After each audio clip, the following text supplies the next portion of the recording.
दोस्तों, गौतम बुद्ध अपने जीवन काल में अपने प्रवचनों से मानव जीवन में क्रांति लाई थी और हम जानते भी हैं कि गौतम बुद्ध की बातों में जीवन जीने की कला की चाबी छुपी हुई है। उनके जीवन में घटित हुई घटनाओं से बहुत कुछ सीखने को मिलता है।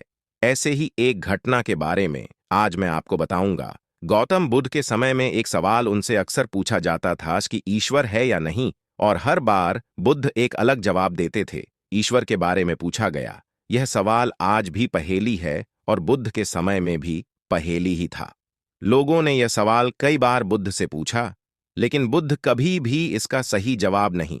एक बार की बात है, एक ज्ञानी पंडित गौतम बुद्ध का प्रवचन सुनने आया करता था और वह पंडित उनकी बातों से सहमत भी था।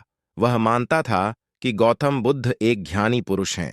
एक बार बुद्ध ध्यान की मुद्रा में बैठे हुए थे और वह व्यक्ति उनके पास गया और उनसे पूछा कि बुद्ध, कृपया आप मुझे बताएं कि ईश्वर है या नहीं। मेरी आपसे प्रार्थना है कि आप मेरे सवाल का मुझे सही जवाब दें।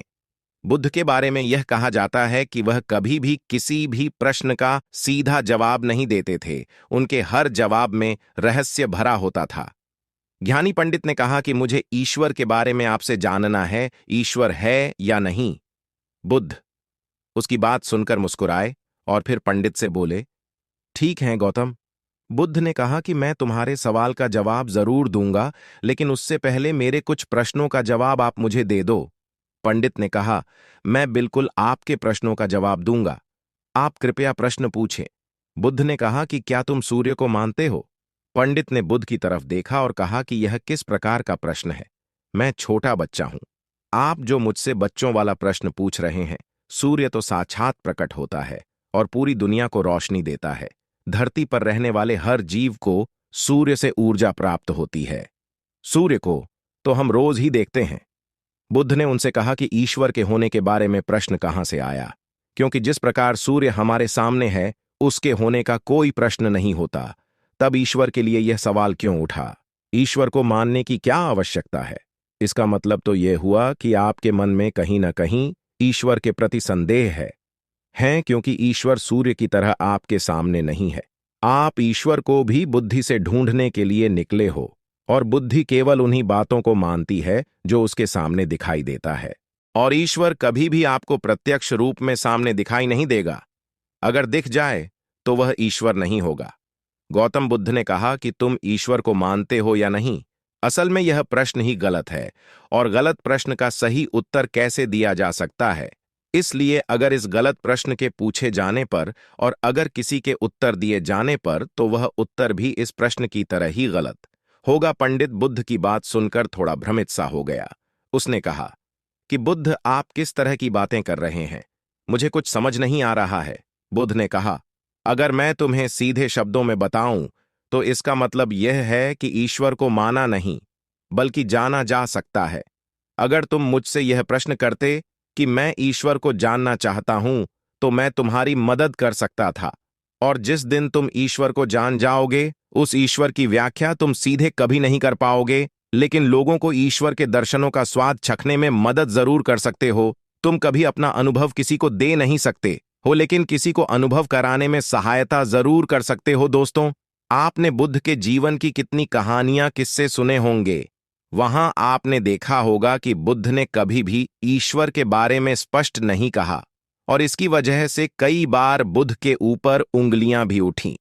लोगों ने यहां तक कहा कि बुद्ध कुछ भी नहीं जानते, क्योंकि बुद्ध इस तरह के प्रश्नों का ठीक से उत्तर कभी नहीं देते। गौतम बुद्ध इस तरह के प्रश्नों से हमेशा बचा करते थे, क्योंकि ईश्वर और आत्मा के संबंध में कोई उत्तर दिया ही नहीं जा सकता है, और अगर कभी देना भी पड़े तो वह उदाहरण के माध्यम से उसे समझाने का प्रयास करते थे, क्योंकि ईश्वर और आत्मा के संबंध में कोई उत्तर दिया ही नहीं जा सकता है। यह संभव ही नहीं है। और मेरा यह मानना है कि बुद्ध को सचमुच ज्ञान प्राप्त हुआ था। वह उस ईश्वर का अनुभव कर चुके थे, और कोई भी व्यक्ति जो इस अनुभव को प्राप्त कर चुका हो, वह कभी भी ईश्वर के बारे में या ज्ञान के बारे में सीधा सीधा कभी नहीं बताता। वह आपके प्रश्न को बीच में ही लटका देता है, क्योंकि वह चाहता है कि आप उसका स्वाद खुद चखे। गौतम बुद्ध ने कभी वह गलती नहीं की जो आज के कुछ धर्म गुरु कर रहे हैं, कहने का मतलब है कि जितने भी ज्ञानी पुरुषों ने ईश्वर के बारे में स्पष्टीकरण किया, उनके अनुयायियों ने उनके धर्म गुरुओं द्वारा ईश्वर के बारे में कही हुई बातों को मान लिया और अपने अलग अलग समुदाय बना लिए। फिर क्या हुआ, आप यह देख ही रहे हैं। उन गुरुओं द्वारा दी गई प्रामाणिकता के आधार पर आज वह सभी समुदाय एक दूसरे के दुश्मन बने हुए घूम रहे हैं और हथियारों के दम पर यह प्रमाणित करना चाहते हैं कि मेरा गुरु सही है, मेरा ईश्वर सही है। वह लोग यह कहते हैं कि तुम अपनी ईश्वर को छोड़ो और हमारे ईश्वर को मानो, क्योंकि हमारा ईश्वर सत्य है।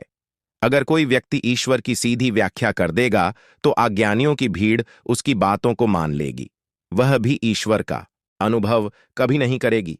वह भीड़ तो केवल आपकी कही गई बातों के आधार पर किताबें लिख देगी और हाथ में तलवार लेकर चल पड़ेगी कि हम अपने समुदाय को बढ़ाएंगे, अपने धर्म को बढ़ाएंगे, प्रचार प्रसार करेंगे। शायद बुद्ध इस बात को जानते थे, इसीलिए उन्होंने कई बार ईश्वर के वजूद को भी नकारा। इनकार इसलिए किया कि आपकी प्यास और गहरी हो सके, आप उसको जानने के लिए उतावले हो जाए। अगर बुद्ध ईश्वर के बारे में सीधे सीधे कह दे तो भीड़ आसानी से उनकी बात मान जाएगी, और ऐसे ही हमने धरती पर ना जाने कितने ही ईश्वर और भगवान को जन्म दे दिया है। ऐसा लगता है कि ईश्वर ने मनुष्य को नहीं बनाया, बल्कि मनुष्य ने ईश्वर को पैदा किया है। तो दोस्तों, गौतम बुद्ध की कहानी से हमें क्या शिक्षा मिलती है कि भगवान को मानना नहीं, बल्कि जानना चाहिए और उसका अनुभव लेना चाहिए। ईश्वर को जानने के लिए सिर्फ एक ही रास्ता है और वह है ध्यान। ध्यान में जितनी गहराई से जाओगे, उतना ही तुम्हारा ईश्वर के प्रति अनुभव होता चला जाएगा और तुम्हारे सभी प्रश्नों के उत्तर भी तुम्हें मिल जाएंगे।